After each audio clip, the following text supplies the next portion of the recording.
Okay, so firstly, our painting. Now, I don't know a huge deal about it, but I can tell you from the frame, it's extremely old. And I'm sure Chris will zoom in on that a bit later to show you. So, I do know it's French, and the lady I bought it from had it hanging in her chateau in France.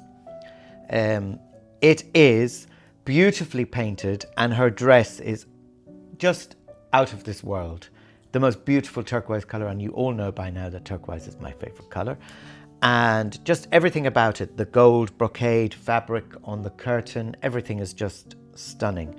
And her gold brocade on her dress as well. And it looks to me like a turquoise velvet with bows.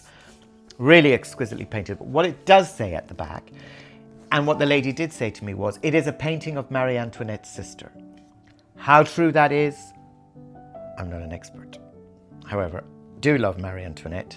She did say let them eat cake, so she did authorize for that part, so that I have to agree with. Everybody should eat cake, and as many times a day as you can.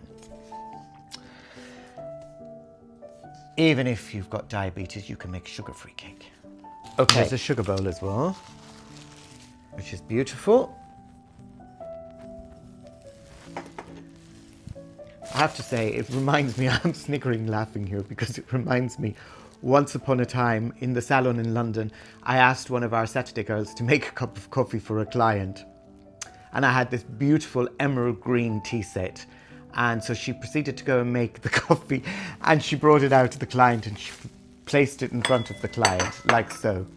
And so I'm standing there and I'm looking and I'm in stitches laughing. And the client said to me, I don't mean to be funny, she said, but that cup has no handle. And I said, because that's not a cup she's given you, it's the sugar bowl. She made the coffee in the sugar bowl. How